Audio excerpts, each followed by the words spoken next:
নমস্কার। অঙ্গনের আজকের এই পর্বে আপনাদের প্রত্যেককে স্বাগত জানাচ্ছি। বন্ধুরা, আপনারা জানেন আমাদের এই অনুষ্ঠানটি মূলত নারীদেরকে নিয়েই আমরা করে থাকি।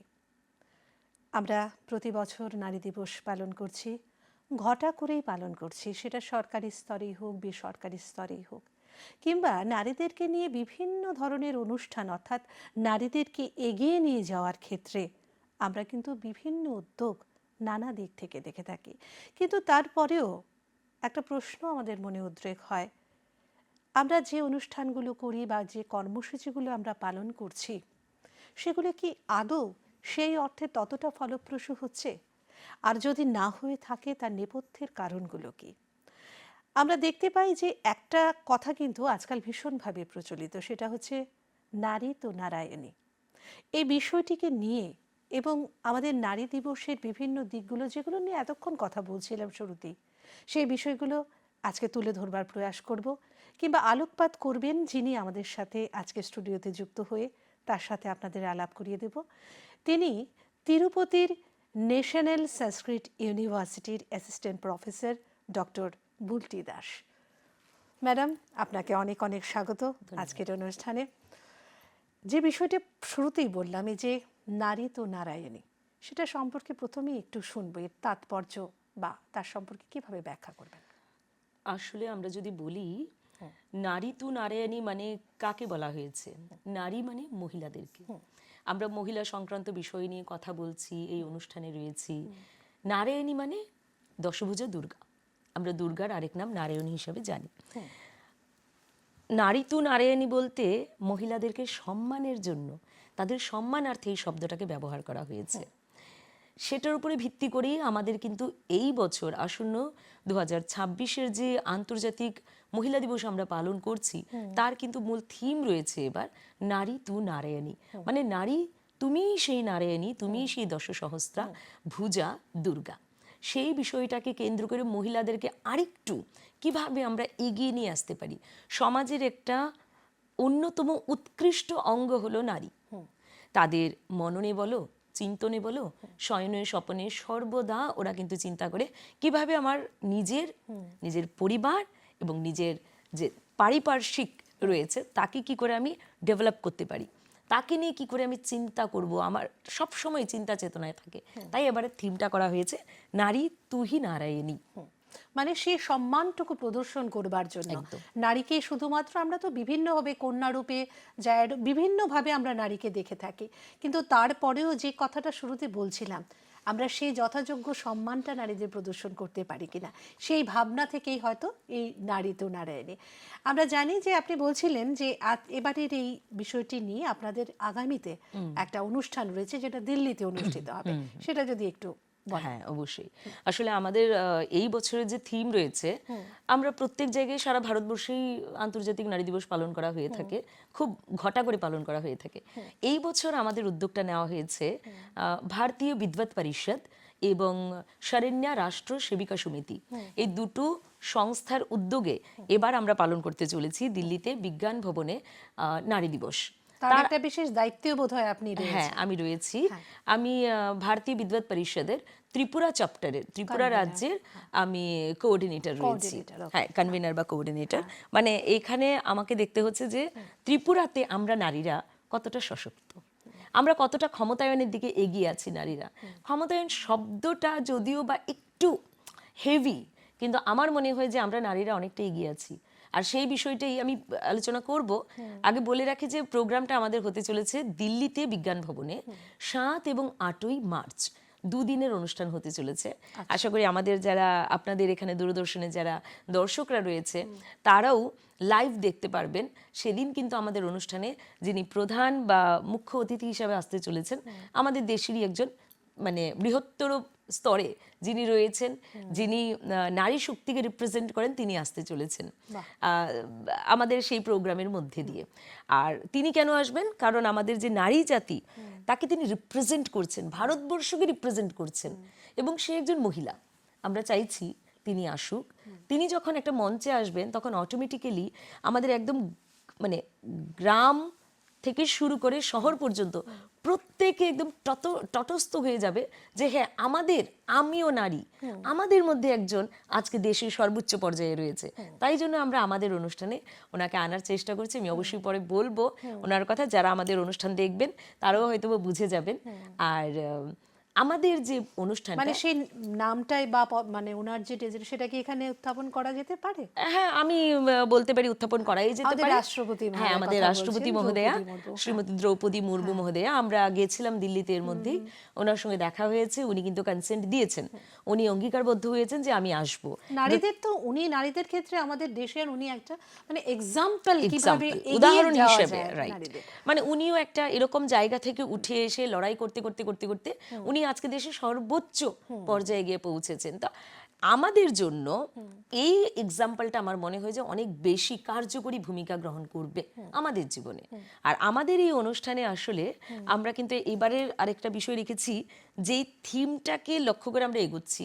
একটা প্রথমেই বলে দিয়েছি যে নারী তু নারায়ণী, এটা সারা ভারতবর্ষে চলছে, কিন্তু আমাদের যে মহিলা দিবসটা আমরা পালন করতে চলেছি সেখানে আমরা একটা ছোট্ট থিম রেখেছি, ভারতী। আচ্ছা, ভারতী মানে ভারতবর্ষকে মানে তার কথা চিন্তা করি আমরা ভারতী রেখেছি। ভারতী যেখানে আসে মায়ের মতো, বোনের মতো, নিজের মতো। ভারতী মানে আমি ভারতবর্ষের কন্যা ভারতী। ভারতীর মাধ্যমে আমরা এখানে যারা দেখছেন বা আমরা বসে আছি প্রত্যেকে আমরা ভারতী, এই নামটার মাধ্যমে আমরা এই বছরের নারী দিবসটাকে পালন করার জন্য প্রত্যেককে আমরা তার মনকে ছুঁতে চাইছি। এটা আমাদের মেইন উদ্দেশ্য। যেটা আমি বলছিলাম যে এই যে এত ধরনের কাজগুলো করা হচ্ছে, এই যে নারী দিবস পালন, প্রত্যেকবার এক একটা নতুন নতুন থিম নির্বাচন করা হচ্ছে এবং ভীষণ সুন্দর এবং সমৃদ্ধ থিম নির্বাচন করা হচ্ছে। কিন্তু এর পরেও আপনারা এইসব সেক্টরে কাজ করছেন, এগুলো নিয়ে কাজ করছেন, বলবেন যে কেন এখনো সেই জায়গায় সেই আসনে বসে, যেটা বলছে নারী তু নারায়ণী, নারায়ণী রূপে আমরা পুজো করছি, কিন্তু তারপরেও কেন এত অবহেলিতা এবং এই বিষয়গুলো, এই যে নেতিবাচক বিষয়গুলো কেন হচ্ছে, কি মনে করেন আপনি? আমার মনে হয় তার জন্য খুব দরকার মানসিকতার পরিবর্তন। দেখুন, আমরা আজকে এখানে বসে আছি, আমরা নারী, আমরা দুজন টিভির পর্দায় বসে কাজ করছি, কথা বলছি। আমাদের যারা দর্শক রয়েছে তাদের মধ্যে কিন্তু নারীরাও আছে, পুরুষরাও আছে। সেখানে যারা এই অনুষ্ঠানটা দেখবে, একজন নারী যদি দেখে সে ভাববে যে ও, দুজন মহিলা বসে ওখানে কাজ করছে, তার মনে খুব খুশি লাগবে। কেউ হয়তো বা বলতে পারে যে কেন মহিলারাই শুধু টিভির পর্দায় এসে কথা বলছে। এটা হলো মানসিকতার ব্যাপার। আমরা বলবো যে আমাদের সম্মানের জায়গাটা নেই কোথায়, সব জায়গায় আছে। সম্মান আছে বলেই আমরা আজকে এই পর্যায়ে এসে আমরা কাজ করছি। একদম। দরকার মানসিকতার উত্থানের। এখনো অনেক জায়গায় রয়েছে, যেমন আমি বলতেই পারি অনেক জায়গায় গ্রামগঞ্জে রয়েছে যে মেয়েদেরকে এখনো ঘর থেকে বের হতে দেয় না, মেয়েরা এখনো পড়তে চাইলে ওদেরকে পড়তে দেওয়া হচ্ছে না। তার জন্য মানসিকতার পরিবর্তনের দরকার। আমাদের মতো মানুষরা আমরা যদি যাই, আমরা যদি ঘরে ঘরে পৌঁছে যাই, আমাদের বিচারধারা, আমাদের মানসিকতা যদি আমরা পৌঁছাতে পারি, তাহলে অবশ্যই সেই ব্যারিকেডটা কেটে ওরা কিন্তু এগিয়ে আসতে পারবে। সম্মান নেই আমি বলবো না, সম্মান যদি না থাকতো নারীদের, তাহলে আজকে আমাদের দেশের রাষ্ট্রপতি শ্রীমতী দ্রৌপদী মুর্মু হতেন না। সম্মান যদি না থাকতো, তাহলে আমাদের এই ভারতবর্ষের বিভিন্ন জায়গায় ইসরোতে আমাদের মহিলা বিজ্ঞানীরা কাজ করছেন, আমরা কাজ করছি, আপনি চাকরি করছেন, আমি চাকরি করছি। আমাদেরও তো সেই ব্যারিকেড ভেঙে বেরোতে হয়েছে। পর্দার ওই পারে যারা আছেন তারাও নিশ্চয়ই একদিন বেরিয়ে আসবেন। আজকে শুনছেন তাদের বর্তমান, ওদের ভবিষ্যৎ কে জানে, কালকে হয়তো আমাদের জায়গায় ওরা এসে কেউ দাঁড়াবে। বাহ, খুব সুন্দর করলে আপনি বললেন, মানে একদম যথার্থ কথাটা, খুব সুন্দরভাবে প্রশ্নের উত্তরটা ঠিক সেইভাবে আপনি বললেন। একটা বিষয় বলছিলেন, নারীর ক্ষমতায়নের কথাটা উঠে আসে। আসলে এইসব আলোচনার ক্ষেত্রে নারীর ক্ষমতায়ন বিষয়টা তো এসেই যায়। তো আমার একটা অন্য প্রশ্ন, যে এই যে ক্ষমতায়নের ক্ষেত্রে বিভিন্ন ধরনের বাধাগুলো আসে, সেই বাধাগুলো মানে কি কি বা কেন এই বাধাগুলো আসে? বাধাগুলি ওই সে একই কথা, মানসিকভাবে প্রস্তুতিটা আমাদের খুব দরকার। আজকে আমরা এই পর্যায়ে এসে কথা বলছি, কাজ করছি, বাইরে বেরোচ্ছি, পৃথিবীটাকে চিনতে পারছি, দেখতে পারছি, সমাজে কি হচ্ছে সবটা আমরা বুঝতে পারছি। আমাদের মধ্যে একটা শ্রেণীর লোকেরা অনেক সময় খুব বেশি ইন্টেলেকচুয়ালি ভাবে ওরা জিনিসটা নিয়ে নেয়, যে আমরা আমাদের আলোচনার মধ্যে আমরা সবাইকে অ্যাড করব না, আমরা যে বিষয়টা আলোচনা করছি সেটা সবার জন্য নয়। কেন নয়? কেন আমরা যে জিনিসটা নিজে অনুভব করে এগিয়ে গেছি, সেই অনুভব কথনটা কেন আমরা আমাদের পরবর্তী জেনারেশনের সঙ্গে কথা বলবো না, কিন্তু কথা বলা উচিত। আজকে যদি আমি অত্যাচারিত হয়ে থাকি, তাহলে আমি অত্যাচার থেকে কি করে বেরিয়েছি, কি করে আমি লড়াই করে এগিয়ে গেছি, সেটা কিন্তু আমার দ্বিতীয় জনের সঙ্গে আলোচনা করলে সেটা নিয়ে সমালোচনা নয়, আলোচনা। সমালোচনা সমাজের একটা অংশ, সেটাকে আমরা বাদ দিতে পারবো না। আমি মনে করি সমালোচনা করলেই হয়তো কোনো একটা মানুষ ওখান থেকে বলিষ্ঠ হয়ে বেরোতে পারে, কিন্তু যদি আলোচনা করি তাহলে হয়তোবা সেখানে 90% মানুষ তার একটা সুসংগঠিত চিন্তাধারা নিয়ে সে এগিয়ে যেতে পারে, ঠিক আমার মনে হয়। এই যে সমালোচনা বলছেন, এই যে ঠিক বলছেন যে সমালোচনা মিন্স সম আলোচনা, সেখানে সমানভাবে কিন্তু দুদিকটা নির্বাচন হয় না। দেখা যায় যে নেগেটিভ বিষয়গুলো আমরা বারবার তুলে এই ধরবার জন্যই তাকে চেষ্টা করি। সমালোচনার জায়গায় বলা হয় নেতিবাচক, হ্যাঁ। আর আলোচনার জায়গায় বলা হয় সেটা ইতিবাচক আলোচনা। ইতিবাচক আলোচনা, ঠিক, ভীষণ সুন্দর বললেন। আর এই যে মেয়েদের বা নারীদের আত্মনির্ভরশীল হওয়া, সেই ক্ষেত্রে কি মনে হয় যে নিজেরাই নিজেদের জায়গাটাকে তুলে ধরে আনতে হবে? সেক্ষেত্রে নিজেরা কতটা নিজেদের সমৃদ্ধ করতে পারে এবং কিভাবে? একদম ঠিক কথা। সবাই নিজেকে তুলে ধরতে পারে না, তার জন্যই তো আমি আপনার মতো মানুষের দরকার। আর যারা পারে, যারা আত্মনির্ভর হতে পারে, তারা দেখবেন একদম শৈশব থেকেই ওদের মধ্যে একটা সে জেদি বা লড়াকু একটা মানসিকতা থাকে। ওরা নিজে নিজে আত্মনির্ভর হয়ে এগিয়ে যায়, মানে ওই গন্তব্যে আমাকে গন্তব্যে পৌঁছে দেওয়া ওরা জানে। কিন্তু সবাই ওই রকম নয়। যারা নয় তাদের জন্য কি করতে হবে? তাদের জন্য আমার আপনার মতো মানুষদের এগিয়ে যেতে হবে। অনেক বাধা থাকবে আমাদের সমাজে, প্রত্যেকটা পদে পদে নারীদের জন্য বাধা একদম দণ্ডায়মান পরিস্থিতিতে রয়েছে।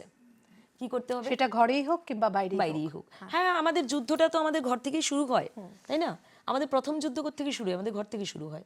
সেই যুদ্ধটাতে জয়ী হতে পারলেই তো আমি বাইরে গিয়ে যুদ্ধটা কি করে করব, তার জন্য আমি নিজেকে প্রস্তুতি নিতে পারবো, নিজের প্রস্তুতি আমাকে করতে লাগবে।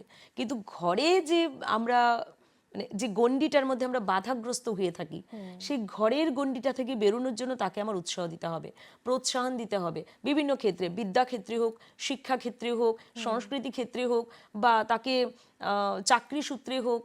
অনেকে আছে যারা পড়াশোনা করে ঘরে আছে, ওরা বাইরে বেরোতে চাইছে না, হয়তো বাইরের জগৎটার একটা অন্যরকম জগৎ আছে। আমরা মহিলারা যারা বাইরে কাজ করছি, প্রতিনিয়ত আমাদেরকে কিন্তু বিভিন্ন সমস্যার সম্মুখীন হতে হচ্ছে। সেই সমস্যাগুলি বার করে আনার জন্য আলোচনাটা খুব দরকার, আর পড়াশোনার খুব দরকার। মেয়ে জাতিকে, হ্যাঁ, মেয়ে জাতিকে শিক্ষার আঙ্গিনায় আনতেই লাগবে, মাস্ট এন্ড শুট করতে লাগবে। তবেই গিয়ে আজকের জায়গায় দাঁড়িয়ে আমরা যে আলোচনা করছি নারী জাতির উত্থানের জন্য, কালকে হয়তোবা সেই আলোচনাটা আমাদের কাছে খুব স্ফুট আকারে হয়ে যাবে, প্রয়োজন পড়বে না। তার জন্য দরকার প্রত্যেকটা ঘরে ঘরে শিক্ষার আলো পৌঁছে দেওয়া। আর আমরা যে এই বছর কাজটা করছি না, মহিলা দিবস উপলক্ষে দিল্লিতে যে প্রোগ্রামটা হতে চলেছে, সেখানে তার থিমটা কি আছে আমাদের? ভারতী নারী টু নারায়ণী। তো ভারতীর মধ্যে আমরা কিছু থিম রেখেছি, যেমন মহিলাদের মধ্যে অনেক বিষয় কিন্তু রয়েছে। কি কি আছে? মুক্তি, চেতনা, শক্তি, শুদ্ধি, কৃতি, সিদ্ধান্ত নেওয়ার যে এটা ক্ষমতা, এই প্রত্যেকটা নিজের সিদ্ধান্ত নিজেই নেওয়ার, এই ছোট ছোট সাব থিমগুলি নিয়ে আমরা কিন্তু কাজ করছি। এবং মুক্তি বলুন, শক্তি বলুন, কৃতি বলুন, চেতনা বলুন, এই প্রত্যেকটা বিষয় আমাদের মহিলাদের মধ্যে আছে। আমাদের দরকার তাদেরকে তাদের মধ্যে, হ্যাঁ, তাদের মধ্যে যার মধ্যে যেই কোয়ালিটিটা রয়েছে, গুণাবলীটা রয়েছে, তার সাথে তার পরিচয়টুকু করিয়ে দেওয়া। পরিচয়টা হয়ে গেলে সে নিজে নিজেই আত্মনির্ভর হয়ে যেতে পারবে। আমাদের যেমন আমরা যখন শিক্ষার আলোতে একটু আমরা আলোকিত হয়ে বাইরের জগৎটা দেখেছি, তখন আমাদের নিজেদের মধ্যেই কিন্তু একটা জেদ এসছে, নিজেদের মধ্যেই আমরা কিছুটা করব, কিছুটা করলে সমাজে এটা প্রতিষ্ঠা অর্জন করতে পারবো। কারণ কি, আমাদের এই সমাজটা কিন্তু অনেক আগে থেকেই পুরুষতান্ত্রিক সমাজ। একমত হবেন আমার সাথে? সেই পুরুষতান্ত্রিক সমাজের ব্যারিকেড মানে কেটে বেরিয়ে আসার জন্য আমাদের কাছে কি বা আছে? মনের জেদ, সাহস, আর একটুখানি মানে শিক্ষার আলো। আমি এরকমও দেখেছি আমাদের রাজ্যে, এবং আমি যেহেতু দক্ষিণ ভারতে থাকি, আমি দক্ষিণ ভারতেও অনেক জায়গায় দেখেছি। আমি অনেক ঘুরি গ্রামে গঞ্জে, শহরে নয়, গ্রামে গঞ্জে ঘুরে দেখি যে গ্রামীণ মহিলারা কিভাবে নিজেদের স্বাবলম্বন করে তুলছে, কিভাবে তারা আত্মনির্ভর হচ্ছে। এই যে আমরা বলছি ভারতকে আত্মনির্ভর হতে হবে, ভারতকে বিশ্বগুরুর দরজায় মানে কড়া নাড়ছি, আমরা বিশ্বগুরুর দরবারে পৌঁছাবো, আমরাই হব বিশ্বগুরু। কি করে হব? তার পেছনে পৃষ্ঠভূমিকায় কে রয়েছে? মহিলারা। আজকে ত্রিপুরা রাজ্যে আমি দেখি, আমি অবাক হই এবং ভালো লাগে এবং গর্বিত হই। আমাদের ত্রিপুরা রাজ্যের অনেক সেলফ হেল্প গ্রুপরা রয়েছে, স্বসহায়ক দল। স্বসহায়ক দলের মহিলারা বিভিন্ন রকম জিনিস তৈরি করছেন এবং নিজেরা স্বাবলম্বী হচ্ছেন, আত্মনির্ভর হয়ে এখন উঠেছেন এই বিষয়টা মানে ভীষণ ভাবে দেখা যায়, ভীষণভাবে। হাতের কাজ নিজেরা মানে একদম, করা, মানে কত একদম। ছোট ছোট কাজ। আমি একটু জাস্ট বলছি যে আমার বাড়ির পাশেই আমি দেখি যে একটা ছোট দোকান ঘর রয়েছে, তাতে বিভিন্ন ফাইল পত্র অফিসিয়াল কিছু আছে না, সেগুলোকে বাইন্ডিং করা বা খাতাগুলোকে একটু এই জায়গায় মানে আমাদের যে পাড়ার মানে বউয়েরা হয়তো ঘর থেকে কখনো বেরোয়নি, ওরা সবাই এক জায়গায় এসে জড়ো হয়ে প্রচুর কাজ করছে। সেই সেটাও মানে এই মুহূর্তে আপনার সাথে সেটা শেয়ার করলাম যে মহিলারা কত যে জায়গায় কত ভাবে করছে। একদম একদম। সেই। আর আমরাও কিন্তু এইবার এই যে ভারতীয় অনুষ্ঠানের মাধ্যমে আমরা এটাই করতে চাইছি। আমাদের প্রায় 12টা রাজ্যে স্টেট কোঅর্ডিনেটর রিক্রুট করা হয়েছে। আমাদের কাজই হলো যে বিভিন্ন রাজ্যে মহিলারা কিভাবে এগিয়ে এসেছে, মহিলাদের স্থানটা কি, সেটা হতে পারে আমাদের মধ্যে যারা ডাক্তারি করছেন, যারা ডাক্তাররা রয়েছেন, মহিলা ডাক্তার, যারা পেশায় ইঞ্জিনিয়ার রয়েছেন, যারা অ্যাডভোকেট রয়েছেন, যারা শিক্ষক রয়েছেন এবং যারা গৃহিণী রয়েছেন, তাদের মানসিক পরিবর্তন কি করে হচ্ছে, তারা কিভাবে একটা গৃহিণী ঘরটাকে সামলে রাখে। আমাদের মারা যদি ঘরটাকে না সামলে রাখতেন তাহলে হয়তোবা আমরা এতটা এগিয়ে যেতে পারতাম না, কিন্তু ওনারা ঘর সামলে আমাদেরকেও তৈরি করে দিয়েছেন সমাজের জন্য। আমরা সমাজের জন্য কাজ করছি।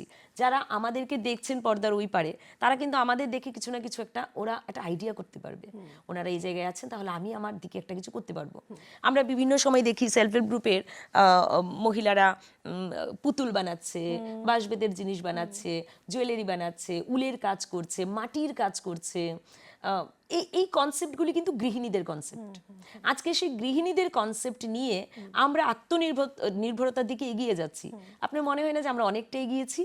নিশ্চয়ই এই একবিংশ শতাব্দীতে মহিলাদের যোগদানটাই আমার মনে হয় অনেক বেশি। অনেক বেশি। এবং ভারতীর মাধ্যমে আমরা কি চেষ্টা করছি, প্রত্যেকটা রাজ্যে এই প্রত্যেক স্তরের মহিলারা কিভাবে নিজেদেরকে স্বাবলম্বী করে তুলেছেন, কিভাবে আত্মনির্ভর করে তুলেছেন, সেটার গল্প কথাই এবার মহিলা দিবসে আমরা আলোচনা করব।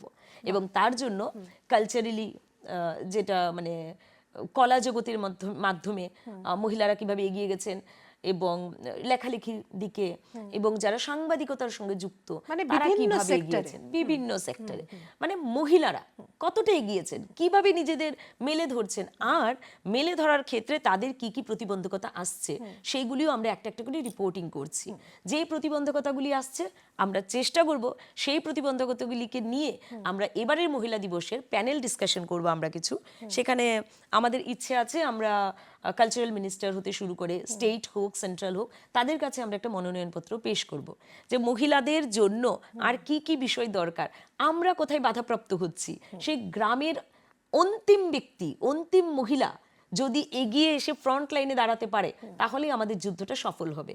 আমরা সেই অন্তিম ব্যক্তির জন্য কাজ করছি যে সেই অন্তিম মহিলা কিভাবে তার জন্য আরেকটু কিছু করা যায়, তার থেকে গ্রামে গ্রামে গিয়ে আমরা জানার চেষ্টা করছি আপনাকে আর কিরকম হেল্প করলে আপনি এগিয়ে যেতে পারবেন, তার কি কি বাধার সে সম্মুখীন হচ্ছে, কিভাবে আমরা সেই বাধাগুলিকে দূর করতে পারি, সেই বিষয়গুলি নিয়ে আমরা রাজ্যে রাজ্যে প্রচার করছি। এবং আমাদের ইচ্ছে আছে প্রত্যেক রাজ্য থেকেই যারা মহিলা সশক্তিকরণের এক্সাম্পল হয়ে আছে, আমি বলতে পারি আমাদের রাজ্যের দীপা কর্মকার সারা ভারতবর্ষ এবং আমাদের আন্তর্জাতিক স্তরে ভারতের নাম গোটা বিশ্বেও আমাদের ত্রিপুরাকে, আগরতলাকেও চিনিয়ে দিয়েছে। তো এই ধরনের যে নারী শক্তির প্রতিক্রিয়া রয়েছেন আমাদের ত্রিপুরাতে, তাদেরকে নিয়ে কাজ করার জন্য কিন্তু আমি এখন ত্রিপুরাতে এক্সাম্পল হিসেবে ওরা একদম। এবং আজকে দীপা কর্মকার স্বপ্ন যদি দেখা যায় তাহলে হয়তো আরো 5 জন দীপা কর্মকার বেরোবে। এবং আমি জানি, আমার দৃঢ় বিশ্বাস যে দীপা কর্মকার ওর মতো করে আরো 5 জন দীপাকে রেডি করার জন্য, প্রস্তুত করার জন্য প্রস্তুতি নিচ্ছে আমাদের এনআরসিসি আগরতলাতে। এবং বিভিন্ন ক্ষেত্রে কলা সংস্কৃতি জগৎ বলুন, আমি কলেজ বা ইউনিভার্সিটিতে আমি এখন কথাবার্তা বলছি, বিভিন্ন শিক্ষক সমুদায়ের সঙ্গে কথা বলছি, ওনারাও বলছেন যে মেয়েদের শিক্ষায় আমরা কতটা আরেকটু, সেটা অনেকে বিজ্ঞান বিষয় নিয়ে পড়তে খুব একটা ইন্টারেস্ট দেখায় না, বা অনেক সময় টাকা পয়সার জন্য আমাদের অনেক ঘরের মেয়েরা কিন্তু বিজ্ঞান বা যেটাকে আমরা সায়েন্স অ্যান্ড কমার্স বলি, কমার্স নিয়েও পড়তে ওরা ভয় পাচ্ছে। কারণ অনেক বিষয় এসে দাঁড়ায়, শিক্ষক কোথায় পাবো, অতটা আমি টাকা কোথায় জোগাড় করতে পারবো। সেই ক্ষেত্রে আমি দেখেছি ত্রিপুরার অনেক শিক্ষকরা, সেটা স্কুল হোক, কলেজ হোক বা ইউনিভার্সিটি হোক, অনেক শিক্ষকরা নিজেদের উদ্যোগে এগিয়ে এসে আমাদের যে ছাত্র সমুদায় তাদেরকে এগিয়ে দিচ্ছে। তার মধ্যেও আমি কথা বলে জানতে পেরেছি যেটা রেশিও কিন্তু মেয়েদের অনেকটা বেশি, মেয়েরা অনেকটা বেশি পড়তে চাইছে, মেয়েরা অনেকটা বেশি পড়াতে মনোযোগী, ওদের মানে কাট অফ মার্কস অনেক বেশি আসছে। তো এই জিনিসটা দেখে ভেবে সত্যি নিজেকে অনেক গর্ব মানে ফিল হয়, বোধ হয় যে আমি মেয়ে এবং আমারই সমুদায়টা যখন এগিয়ে যাচ্ছে, একটা রাজ্যকে আলাদা একটা আনন্দ আলাদা একটা আনন্দ, এটা রাজ্য, এটা মানে রাষ্ট্রর সামনে যখন ও নিজেকে প্রেজেন্ট করে, তখন মানে আমি ওখানে নিজেকে প্রেজেন্ট করছি। সেই জায়গায় আপনারা মানে এত কাজ করছেন এই বিষয়টাকে কেন্দ্র করে, সেটা তো আরো একটা মানে বিশেষ পাওনা বলবো। আপনি তো বর্তমানে তিরুপতিতে রয়েছেন, ওখানে আপনার পেশার সূত্রে ওখানে আমি চাকরি সূত্রে ওখানে আছি। চাকরি সূত্রে, তারপর ওখানে আপনি গ্রামাঞ্চলে বিভিন্ন কাজ করছেন বলছেন, দক্ষিণ ভারতে আমাদের স্টেটেও আসা হয়, এখানে গ্রামাঞ্চলে কাজ করছে, তো দুটো জায়গা বা বিভিন্ন জায়গায় ঘুরছেন, আমাদের স্টেটের সাথে মানে কি ধরনের তফাৎ দেখেন? অ্যাকচুয়ালি বলতে পারি যে কমিউনিকেশনের ব্যাপারটা আমি বলবো, যোগাযোগ স্থাপনটা ওখানে যেমন ওটা একটা দক্ষিণ ভারত কিন্তু অনেকটা উন্নত পড়াশোনার দিক দিয়েও, অনেকটা উন্নত। আমি বলবো দক্ষিণ ভারত তো অনেক আগে থেকেই উন্নত রয়েছেই, ওরা ওদের দিকে কাজ করছে। আমি যদি তুলনাটা করি তাহলে ত্রিপুরার সঙ্গে আমি তুলনা করব। ত্রিপুরা কিন্তু আগে যেই পর্যায়ে ছিল, যেরকম একটা যোগাযোগ মাধ্যমটা কম ছিল, বা আমরা বিভিন্ন রকম শিক্ষা, নট অনলি পড়াশোনা, বিভিন্ন রকম শিক্ষা, গান বাজনা, কলা সংস্কৃতি, পড়াশোনা, যেরকম একটা যোগাযোগের মাধ্যমটা কম ছিল, এখন কিন্তু ত্রিপুরা অনেকটা উন্নত। আমি ত্রিপুরার উদাহরণ বা এই যে মহিলাদের যেটা অবদান আর কি, এটা ত্রিপুরাতে বেশি মনে হয়। কারণ আমি যখন তিরুপতিতে বা দক্ষিণ ভারতের বিভিন্ন জায়গায় আমি দেখি গ্রামে ওরা নিজেদের একটা সমুদায় বানিয়ে চিরাচরিত আগে যে কাজগুলি করতেন, মালা বানানোর কাজ, প্রতিদিন ওরা গজরা ইউজ করেন চুলে, সেই গজরা বানানোর কাজটা, দেওয়ালে ওরা মালা দিচ্ছে, এবং ওরা সেই প্রাচীন পরম্পরাকে অবলম্বন করে ওরা সেই কাজে এখনো যুক্ত আছে। এবং ওখানে একটা ভালো জিনিস আছে, বিভিন্ন রকম দেওয়ালে যে মানে ফুলের মালা দেওয়া হয়, সেখানে কিন্তু চিরাচরিতভাবে যারা ফুলের মালা আগে বানাতেন ওরাই কিন্তু এখনো বানিয়ে আসছে। মানে আগে হয়তো ঠাকুমারা বানাতেন, তারপরে মা কাকিমুনিরা, মানে বংশানুক্রমিক ভাবে এটা ওরা এতে কোনো লজ্জা বোধ করেন না, এবং ওটা প্রাউডলি ওরা করেন। আমি অনেক জায়গায় দেখেছি মেয়েদের ফুলের বাজার, ফুল বাজার মেয়েদের দ্বারা পরিচালিত, সেটা দেখে খুব ভালো লেগেছে। টোটাল বাজারটাই মেয়েদের দ্বারা পরিচালিত। সবথেকে বেশি ভালো লেগেছে, আমি অফিস যাই যখন, আমি র্যাপিডো বুক করি বা যে কোনো, আমি নাম বলতে চাই না, যে কোনো আমি যখন অ্যাপের মাধ্যমে কিছু বুক করি, আমি ভেহিকল বুক করি, আমি দেখি মেয়েরা আসছে, ক্যাব ড্রাইভার মেয়ে, আমাদের রাজ্যে অলরেডি এটা শুরু হয়ে গেছে। হ্যাঁ, তো আমি বলবো যে ত্রিপুরা দক্ষিণ ভারতের সঙ্গে পাল্লা দিয়ে কিন্তু অনেকটা এগিয়ে গেছে। দক্ষিণ ভারতে অনেকদিন আগে থেকেই সেটা চলছে, মেয়েরা ট্রাক চালাচ্ছে, মেয়েরা বাস গাড়ি চালাচ্ছে, আমাদের ত্রিপুরাতেও শুরু হয়ে গেছে কিন্তু। আর আরেকটা ত্রিপুরা, যেহেতু আমি ত্রিপুরার একটু বেশি বলবোই ত্রিপুরা নিয়ে, ত্রিপুরার আমি প্রত্যেকটা গ্রামে গ্রামে আমি দেখতে পাচ্ছি যে নতুন নতুন আইডিয়া নেই, মানে আমি বলছিলাম যে ভারতের একটা অঙ্গ হলো কৃষ্টি এবং চেতনা, নতুন নতুন চেতনা দিয়ে নতুন নতুন কৃষ্টি ওরা বানাচ্ছে। আমি গতদিনই একটা দেখলাম, ত্রিপুরার মেলাঘরের একজন এসএসজি গ্রুপেরই একজন মহিলা রয়েছেন, স্বসহায়ক দলের মহিলা, ওনারা মিলে, একজনের আইডিয়া ছিল, জানি না এখানে মেলাঘরে দেখছেন কিনা, কেউ যদি দেখে থাকেন চিনবেন, ওরা মাটি দিয়ে প্রেসার কুকার বানিয়েছে। হ্যাঁ, রাইট, আপনি ঠিক বলেছেন, আমি দেখেছি, মানে একটা অসাধারণ একটা ভাবনা ওনার। সেটাই, মানে এই ভাবনাটা যে তুলে ধরেছে, আমি মনে করি ওখানেই তো ওনার শাবাশি দেওয়া উচিত। এই যে চিন্তা, এই যে চেতনা এবং কৃষ্টি, অর্ডিনারি একজন কিন্তু, মানে ঘরোয়া আমরা দেখলেই বোঝা যায় সেই, তারপরে ওনার যে ভাবনাটা একটা মানে অসাধারণ, এটা অসাধারণ। মানে এই যে নট অনলি ওনার যে ভাবনাটা জাস্ট উনি প্রেজেন্ট করেছেন এটা নয়, এইটা কিন্তু ওনাকে আত্মনির্ভরতার পথে আগামী দিন ওনাকে আমার মনে হচ্ছে যে ত্রিপুরাতে নিশ্চয়ই উনি একটা ভালো পজিশনে যাবেন। এই ধরনের মহিলারাই তো মানে এগিয়ে আসছেন, ঘরে আছেন, গৃহিণী, হয়তো ছেলে মেয়েদের পড়াশোনার কাজে ব্যস্ত, বাড়িতে রান্নাবান্না নিয়ে ব্যস্ত, তারপরেও ওরা ভাবছে, তারপরে ওরা ভেবে একটা মাটির প্রেসার কুকার বানিয়ে নিচ্ছে, মাটি দিয়ে বিভিন্ন জিনিস বানাচ্ছে। আরেকটা আমি জিনিস বলবো, একজন মহিলাকে আমি দেখেছি দক্ষিণ ভারতের, একটা বিজ্ঞান সম্মেলন ছিল, এখন আমি গেছিলাম, দেখলাম যে আমরা জানি গোডাঙ্ক, কাউডাঙ্ক মানে গোবর দিয়ে খুব সুন্দরভাবে শুকনো করে ওটার মধ্যে আবার আরো ব্যাপার আছে, একটু সুন্দর করে কিছু একটা ম্যারিনেট বাগেরা করে ওরা কি করেছে, ওটা দিয়ে ঘড়ি বানিয়েছে। আমরা কি জানি আগুন জ্বালাতে সাহায্য করে ওটাকে, মানে গোবরটাকে যখন আমরা শুকিয়ে রাখি গ্রামাঞ্চলে আমরা এটা খুঁটে আমরা এটা আগুন জ্বালাতে সাহায্য করে। আমি প্রথমবার দেখলাম বাড়িতে আমরা শুভ লাভ দরজার দুপাশে লিখে রাখি, ওরা সেই গোবরটার মধ্যে গোবরটাকেই রেডি করে তার মধ্যে কালারিং করে শুভ লাভ দিয়েছে এবং হিউজ সেল। কে বানিয়েছে? একজন মহিলা বানিয়েছেন, হিউজ সেল। উনি মেবি হরিয়ানার। তারপরে তিনি ঘড়ি বানিয়েছেন, ঠাকুরের ছবি দিয়েছেন। অটোমেটিক্যালি মানে গোবর একটা এমন জিনিস, সবাই বলে এই খুঁটিগুলি যদি আমরা বাড়িতে রাখি বাড়িতে ভীষণ পজিটিভ এনার্জি আসে এবং আমাদের মানে কি বলে এটা রিইউজ হচ্ছে একটা জিনিসের। এবং সেই জিনিসটাতে ওই মহিলা এতটা ডেভেলপ করেছেন, বিভিন্ন বিভিন্ন রকম আর্ট করছেন এবং এত হিউজ চাহিদা মার্কেটে। আমি নিজে সেদিন এই লাস্ট জানুয়ারি 4, 5, 6 3 দিনের ওখানে ছিল বিজ্ঞান সম্মেলন।